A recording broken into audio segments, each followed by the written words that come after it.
এটা কথা আমি স্পষ্টভাৱে কওঁ যে ভাৰতীয় জনতা পাৰ্টিৰ চৰকাৰ 2016 চনত দিছপুৰত গঠন হোৱাৰ পিছত অসমত তৰুণ গগৈৰ দিনত চলা সকলো সিন্ডিকেট বন্ধ কৰি দিয়া হৈছিল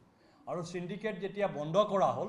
সিন্ডিকেটৰ পৰা যিসকল লোকে লাভ পাই আছিল সেই লাভ পোৱা লোকসকলক যেনেকৈ হিট স্প্ৰে কৰিলে পইতাচোৰা ওলাই আহে তেনেকৈ সেই মানুহবিলাক মাজে মাজে বাহিৰলৈ ওলাই আহে কেতিয়াবা এছেম্বলিৰ ভিতৰত কেতিয়াবা এছেম্বলিৰ বাহিৰত কেতিয়াবা প্ৰেছ কনফাৰেন্স পাতি তেওঁলোকে সিন্ডিকেটৰ বিষয়ে আলাপ বকে ঠিক তেনেকুৱা আলাপ আজি বকিছে প্ৰলাপ বকিছে অখিল গগৈয়ে যিবিলাক অভিযোগ উত্থাপন কৰিছে সেই গোটেই অভিযোগখিনি গোকাত মিছা কথা 2016 চনৰ আগত তৰুণ গগৈৰ দিনত চলা সিন্ডিকেটৰ পৰা অখিল গগৈ নিয়মীয়াকৈ ধন পাইছিলে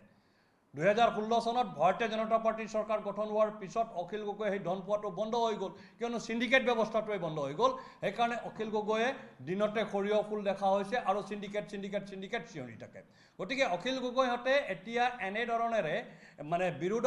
বিৰোধী মন্তব্য দি তেওঁলোকে সিন্ডিকেটটো আকৌ চলাব বিচাৰে সিন্ডিকেট চলোৱাৰ এটা পৰিৱেশ সৃষ্টি কৰিব বিচাৰে সেইকাৰণে আমি অখিল গগৈক এক প্ৰকাৰে প্ৰত্যাহ্বান জনাই কৈছোঁ ক'ত সিন্ডিকেট হৈছে আপুনি তথ্য প্ৰমাণ সহ তাৰ ভিজুৱেলছ সহ তাৰ ভিডিঅ' সহ প্ৰমাণ কৰক নহ'লে এনেদৰে প্ৰলাপ বকিবলৈ বন্ধ কৰক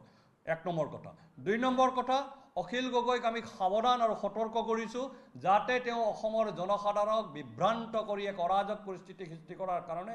পুনৰ প্ৰয়াস নকৰে কিয়নো প্ৰথমতে সৰ্বানন্দ সোণোৱালে আৰু এতিয়া ডক্টৰ হিমন্ত বিশ্ব শৰ্মাৰ নেতৃত্বত আমি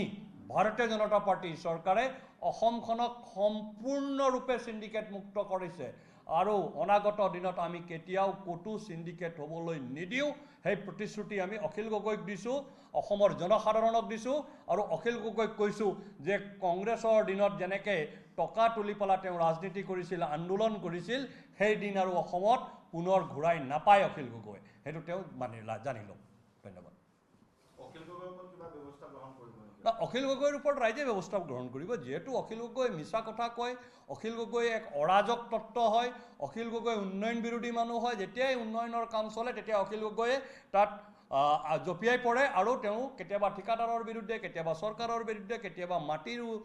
গইনালৈ বিভিন্ন ধৰণৰ কথা কৈ পেলাই তেওঁ একচুৱেলি অখিল গগৈৰ বেলেগ কোনো এজেণ্ডা নাই অখিল গগৈৰ এজেণ্ডা হ'ল এটা বাহানা উলিয়াব লাগে আৰু পইচা তুলিব লাগে অখিল গগৈ এটা পইচা তোলা মেচিন হয় চিম্পুল কথা